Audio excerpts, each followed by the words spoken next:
नमस्कार, अभिवादन। मैं हूँ रमाशंकर राय आपके समक्ष। आज 15 मई 2022 है, दिन के रविवार है। अभी वर्तमान में भारत के छत्तीसगढ़ राज्य के महासमुंद जिला के श्रीपुर जगह से बोल रहा हूँ, जिसे वर्तमान में श्रीपुर कहते हैं, जहाँ पर श्रीनुमा बध आसन बुद्ध के लिए बना था।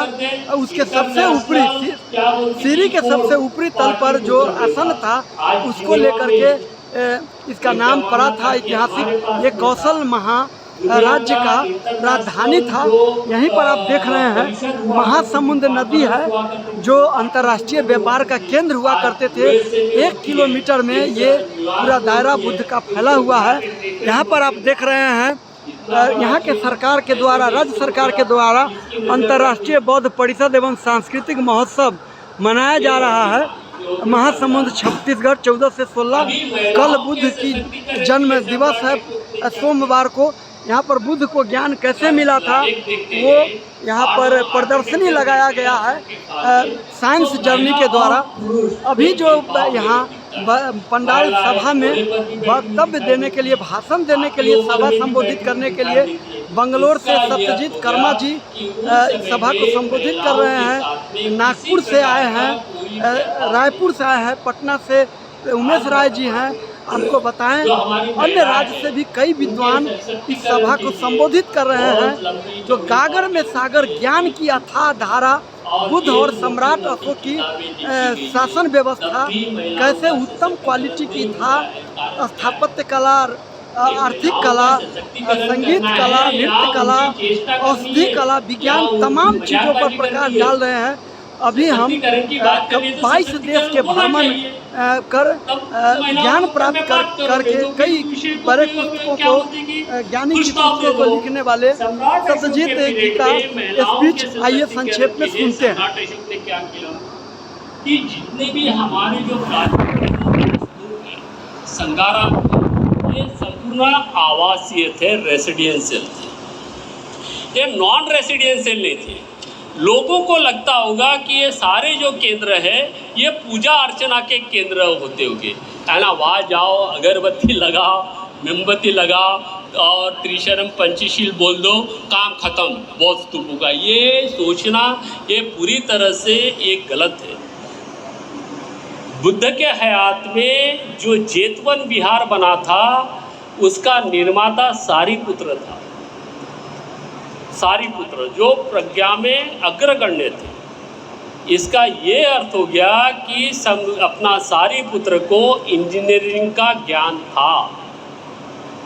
सम्राट अशोक का जो महल है, जो सोन और उत्तर नदी के किनारे पे मिला हुआ है, आज भी आर्कोलॉजिकल एविडेंस हमको मिले हैं, वो महल का निर्माता महास्तवी इंद्रगुप्त था। ये आपको एविडेंस कहाँ मिलेंगे? बौद्ध संस्कृति राहुल सांस्कृत्यान की किताब में। उसके बाद में सम्राट अशोक के जो पुत्र थे, जो कुणाल था, उसके आँखों की रोशनी पूरी तरह से निकल गई। उनके आँखों की रोशनी फिर से वापस लेके आने वाले जो बौद्ध भिक्षु थे, उनका नाम घोष था। इसका ये अर्थ हो गया कि बौद्ध भिक्षु आई स्पेशलिस्ट थे। सम्राट अशोक ने विभिन्न बीमारियों के लिए आयुर्वेदिक पेड़ लगवाए। उन्होंने हॉस्पिटल्स बनवाए, मनुष्य के लिए, प्राणियों के लिए हॉस्पिटल्स बनवाए। तो इसका ये अर्थ हुआ कि उस समय में डॉक्टर थे। बगैर डॉक्टर का तो हॉस्पिटल चलेगा नहीं, डॉक्टर होना बहुत ज़रूरी है। इसका ये अर्थ था कि डॉक्टर थे।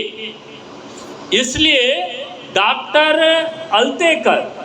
अल्तेकर जो बनारस यूनिवर्सिटी के संस्कृति और इतिहास विभाग के प्रमुख रहे, उन्होंने अपनी किताब द एंसेंट एजुकेशन सिस्टम में लिखा है कि सम्राट अशोक के पीरियड में हायर एजुकेटेड लोग, मीन्स उच्च शिक्षित लोग, ये 67% थी।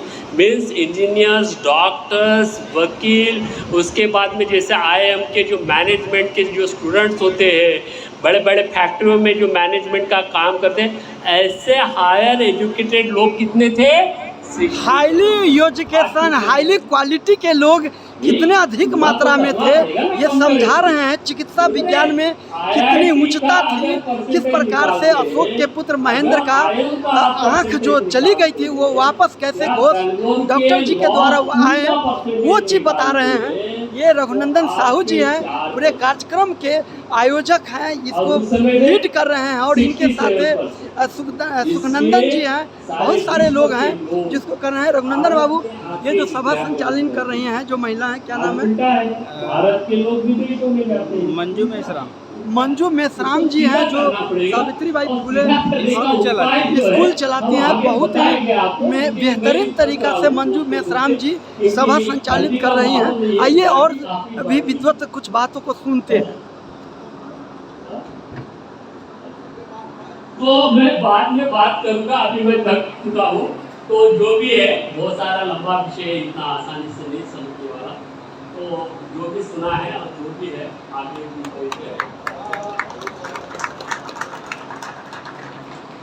ये बेहतरीन ज्ञान की सागर की बरसात हो रही है इस मंच से, सिरपुर की इस धरती से। अंतर्राष्ट्रीय बौद्ध परिषद सांस्कृतिक महोत्सव की इस मंच से कई विषयों पर, कठिन विषयों पर भी जानकारी यहाँ पर दी जा रही है। जानकारी, क्योंकि आपका इस पर रिसर्च है। मनीषी जी, हम आपकी किताब का इंतजार कर रहे हैं और उससे बहुत आप लाभ लेंगे। और आज और कल अभी 2 दिन, कल भी हम आपको सुन सकते हैं। हमारे बीच में विष्णु बघेल जी हैं, मैं उन्हें ससम्मान यहाँ मंच पर आमंत्रित करती हूँ। इन्हीं शब्दों के बीच एचआर गुटारे जी हैं, मैं उन्हें ससम्मान मंच पर आमंत्रित करती हूँ। संघम शरणम गच्छामि, जय विज्ञान, जय संविधान, जय भारत। रमाशंकर राय आपके समक्ष। मंच पर आमंत्रित करती हूँ।